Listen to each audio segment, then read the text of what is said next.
لیکن آج کل کے زمانے میں اور آج سے کچھ عرصہ پہلے تک کے زمانے میں جب ترقیات اور جو پبلک فائنانس ہے، یعنی سرکار جو اخراجات کر رہی ہوتی ہے، برجوں کی، پلوں کی تعمیر، ڈیموں کی تعمیر، سڑکوں کا نظام، ہوائی جہاز اور بحری جہازوں کا نظام، ریل گاڑی کا نظام، ٹیلی فون، بجلی اور دوسری سہولیات، پانی وغیرہ، یہ تمام اخراجات کو اگر آپ مد نظر رکھیں اور باقاعدہ تعلیم کے لیے یونیورسٹی اور سکولز اور مدارس اس طرح کے قیام، اسی طرح ہیلتھ سیکٹر میں ہسپتال اور دوسری چیزوں کا جو نظام ہے، تو اگر ان اخراجات کو مد نظر رکھا جائے، پھر زراعت کے لیے مختلف قسم کی مراعات دینا، لوگوں کو تجارت کے لیے مختلف قسم کی مراعات، سٹارٹ اپس کو جس طرح دیا جا رہا ہے آج علم مانے تعلیمی شعبے میں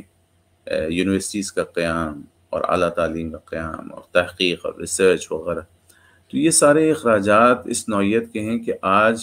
وہ ذرائع آمدن ایک تو تقریباً مفقود ہو گئے، نہ ہونے کے برابر ناپید ہو گئے۔ تو اب ظاہری بات ہے کہ حکومتوں کو اپنے اخراجات پورا کرنے کے لیے کوئی نہ کوئی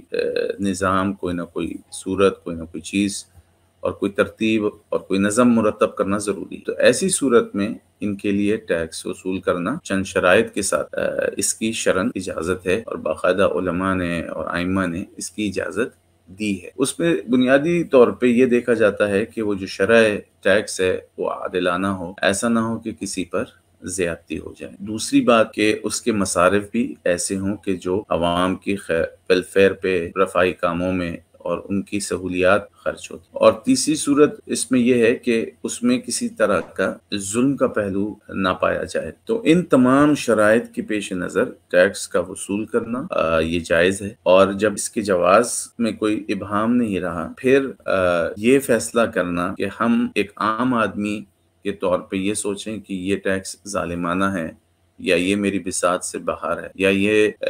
اس کا جو نظم ہے یہ ایسا ہے کہ جو غیر منصفانہ ہے، تو یہ فیصلہ عام آدمی کی بس کی بات۔ یہ تو بڑے بڑے جو ماہر معیشت ہوتے ہیں وہ بھی اس پر تجزیہ کرتے ہیں، اور جیسے ہمارے ہاں ٹیکس کا نظام جو بجٹ پاس ہوتا ہے وہ ایک ڈیفیسٹ بجٹ پاس ہوتا ہے، یعنی ہمارے پاس منصوبے بہت زیادہ ہوتے ہیں اور آمدن کے ذرائع ٹیکسوں کے ذریعے سے وصول کیا جا رہا ہوتا ہے وہ بہت محدود ہوتا ہے۔ تو اگر ایک لمحے کے لیے ہم یہ کہہ دیں کہ بالفرض اس پرانے سابقہ فتووں پر کہ ٹیکس ایک ظالمانہ نظام ہے، لہٰذا اس سے بچنے کے لیے اگر کوئی بھی ایسی صورت کی جائے جس سے کسی کی عزت متہم نہ ہو، کسی کی عزت پہ آنچ نہ آئے، تو اس کے لیے راہ فرار اختیار کرنا، کسی جھوٹ کے ذریعے یا کسی کو پیسے وغیرہ دے کر جان چھڑائی جائے، تو اس کی گنجائش ہے۔ تو یہ یاد رہے کہ اگر وہ سہولیات جو حکومتیں، جو سرکار آپ کو دے رہی ہے، سڑکوں کی، پانی کی، بجلی کی، ٹیلی فون کی اور اسی طرح کی مختلف ایمینٹیز اور محلوں میں پارک وغیرہ بنا اور اسکول اور کالج اور یونیورسٹیز بنا، ہسپتال بنا، تو اگر تو یہ سہولیات آپ استعمال نہیں کرتے، بھائی کوئی کہتا ہے کہ ٹیکس تو ظالمانہ نظام ہے، تو لہٰذا سرکار کے پاس یا سرکار کی جو مہیا کی ہوئی سہولیات عوام کے لیے ہیں اور وہ بھی استعمال نہ کرتا، سڑک پہ چلتا نہیں ہو، فون اور پانی اور بجلی کا استعمال نہ کرتا ہو، تو اور بحری جو سپورٹس ہیں اور جو کارگو کی جتنے بھی نظام ہیں اور ریلوے کا جو نظام ہے، ان سے بھی وہ اس کو کوئی شغف نہ ہو اور کوئی ضرورت نہ ہو، اپنا کاروبار ایسے انداز میں چلاتا ہو جس میں وہ یہ تمام فراہم کردہ سہولیات سے اس سے بے نیاز ہو جائے، تو ایسی صورت میں تو ہم کہیں کہ ٹھیک ہے بھائی، ٹیکس سے آپ بچ رہے ہیں کیونکہ ٹیکس سے ظالمانہ نظام ہے اور آپ اس سے استفادہ بھی نہیں کر رہے ہیں۔ جو ٹیکس کے مصارف میں ترقیاتی کام حکومت کرتی ہے اور اس کے نتیجے میں عوام کو سہولت میسر ہو، تو بات سمجھ میں بھی آئے۔ لیکن یہ جتنے بھی حضرات جو ٹیکس نہ دہندہ ہوتے ہیں یا ٹیکس میں کوئی جسے کہتے ہیں کہ راہ فرار اختیار کرتے ہیں، یہ استعمال ساری چیزیں کرتے ہیں، بلکہ بسا اوقات تو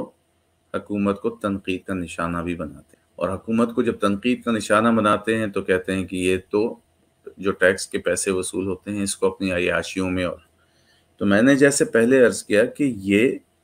ایک عام آدمی یا میڈیا کی چند خبریں سن کر فیصلہ کر لے کہ یہ ٹیکس جو ہے ایک ظالمانہ نظام ہے اور اس کے مصارف جہاں پر یہ صرف کیے جا رہے ہیں وہ سارے کے سارے ناجائز ہیں یا ضیاع ہے، یہ عام آدمی کی بس کی بات۔ ایک ٹاک شو پہ تو یہ بہت اچھا لگتا ہے یہ عنوان، اور اس پہ بحث ہو جائے اور اس پہ بات ہو جائے،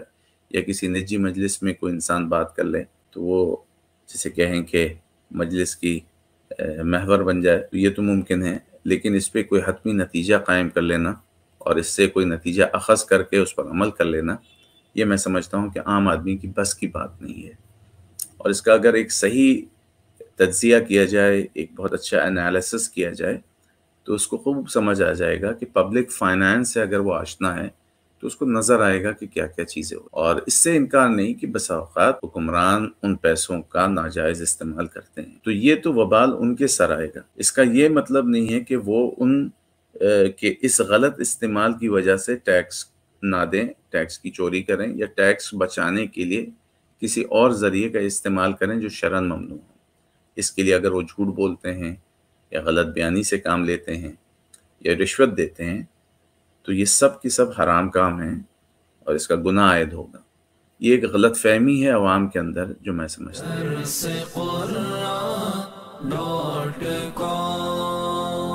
www.darsequran.com